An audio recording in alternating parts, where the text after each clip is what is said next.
You're tuned back into Agriculture Today, and we continue our grain market conversation with K-State grain economist Dan O'Brien.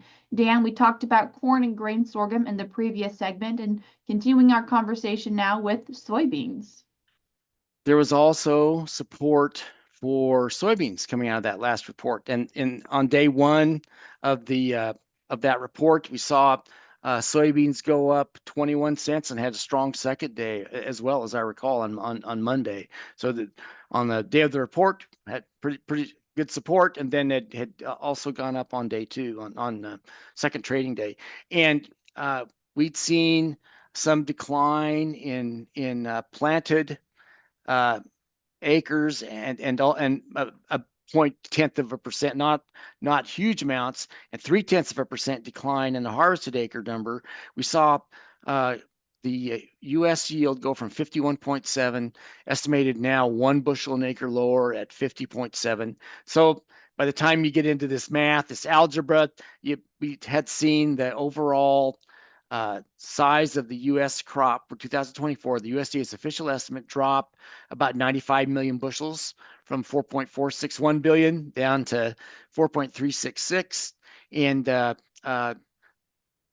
total supplies down about 89. A few more imports coming in to this country, probably from Canada.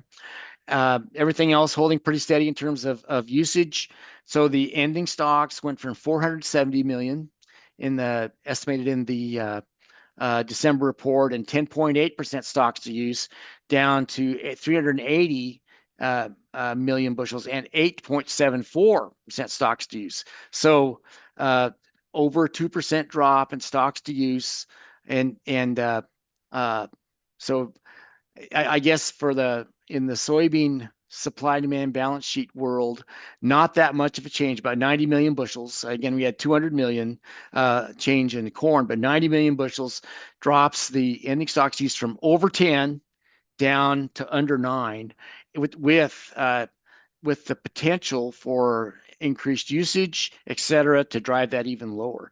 The USDA did not make any changes in their price, still projected 10.20 per bushel for the U.S. cash price, but I would still say there's a fair amount of time to go in terms of seeing what happens in the spring. What this has done is to have set up a all that much more concerns about corn versus soybean acres here in the spring of 2025.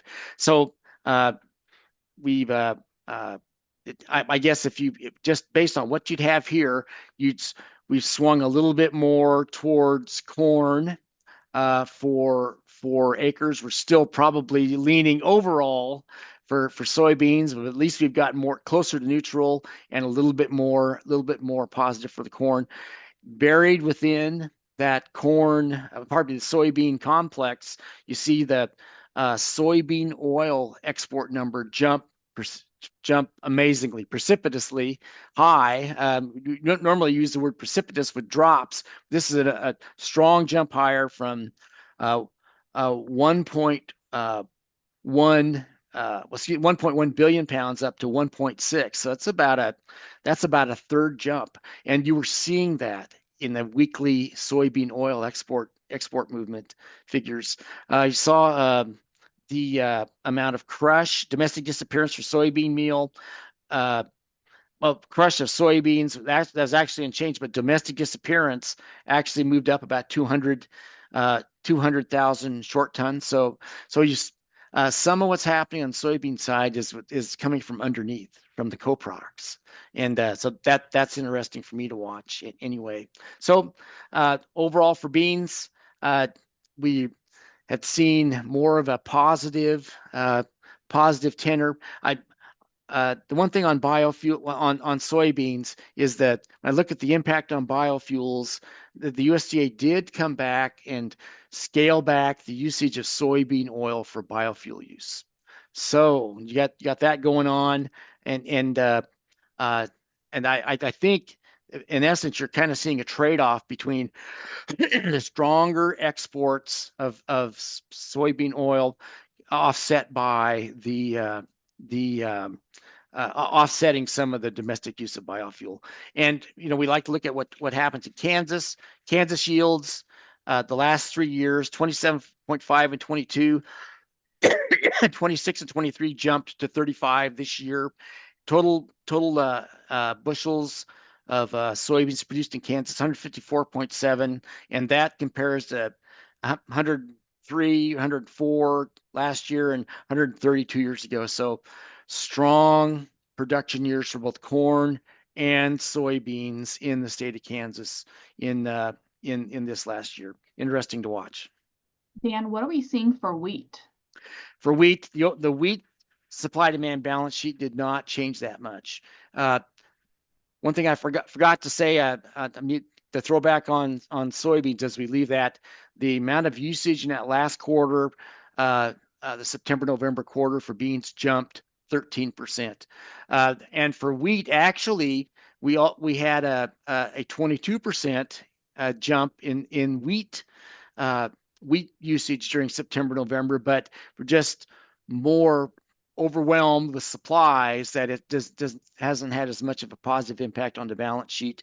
In essence, you had no change in production for wheat. Of course, that's probably if that was going to happen, that would happen last September in their small grain summary report. So nothing there. A little bit of change in imports, just basic ending stocks just about the same, just about a 3 million bushel differential, a little bit higher.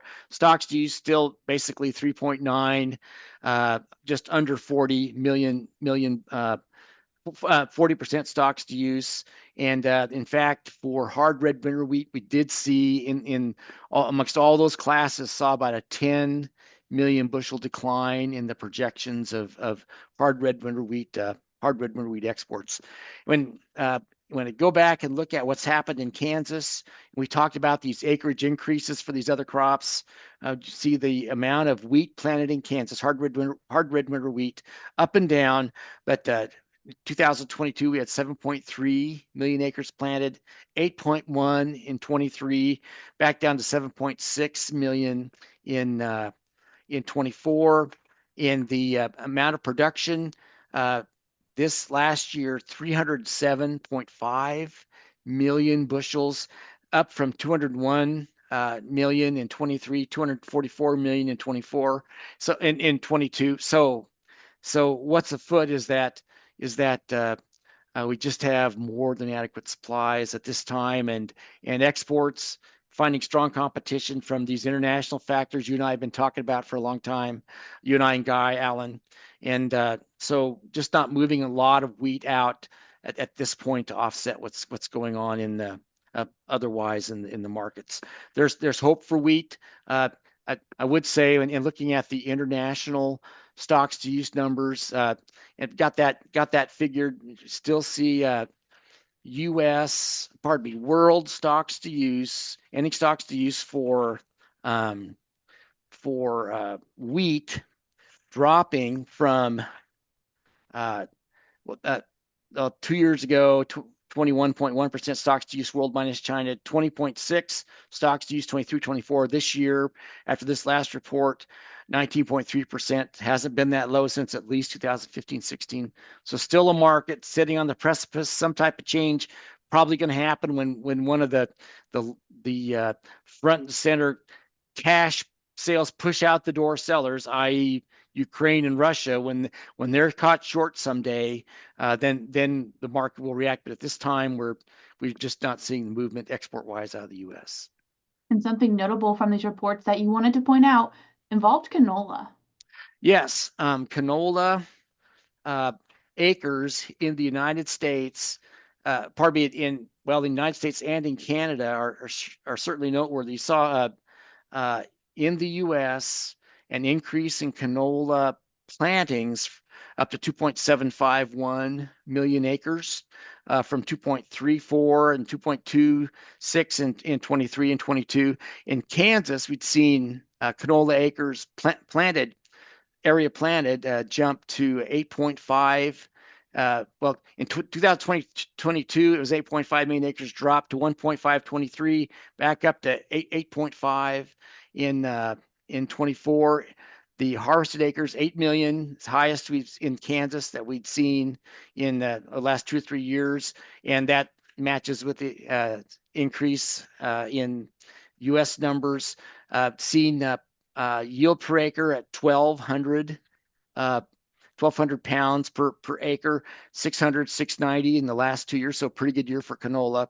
And production, 9.6 million pounds of canola production in the state, up at least double from 22, and 23 was just a tough year. And 4.8 billion pounds in the U.S. in 24, and up appreciably from last 2 years. So, we've established some plants here in the state of Kansas for crushing canola, and that seems probably to have had an impact on the. But I think it's had an impact on Kansas farmers in that they now know they have a place to take it, and that's always helpful surety for making planting decisions. And as we're thinking about Kansas farmers, wanted to bring up we've felt both a lot of pessimism when we think about the grain market and potentially farmers thinking about should I even plant this crop? I would say that uh, the general rule of thinking is that if you can plant a crop, cover your cash costs, make some money over that, you'll at least have something to contribute to cover your fixed costs. If you plant nothing, you still have those fixed costs, and just have to figure out where you'll come up with money elsewhere to actually cover it. But if you can cover your seed, your fertilizer, your out-of-pocket cash costs, which at these prices we're doing pretty well at doing that. It's just full economic costs that we're not always covering. We at least can cover a third, half, 2/3, and if the markets really go positively, all of and more of the fixed cost side. So I would encourage people to, even though there's a discouragement at times of not covering full economic costs, again, land, machinery, and the direct costs and family living, there still makes economic sense. As we're sitting here right now, we've turned the corner. We're in January. We're making planning decisions now and for the next 2 or 3 months. You still makes sense economically to plant something that you can cover the out-of-pocket cash costs with and have something to pay all those fixed costs with. So that would be my approach. And overall, there are a lot of factors in this world, in this grain ag marketing world, that can look a lot different in March, April, May than they do in January. And so I wouldn't give in to the prevailing pessimism yet of where markets are going to go. I just think there's a lot of weather uncertainty, issues that we can view in an asymmetric manner, all negatively, trade discussions and whatever that have to play themselves out, and they tend quite often to mitigate themselves. The problems do by the time we actually arrive at workable solutions down the road. So that'd be my response to that, Shelby. And I appreciate you taking the time to join us today. Thank you, Shelby. Take care. That was K-State grain economist Dan O'Brien. We're cutting to a short break now on Agriculture Today, but we'll be right back.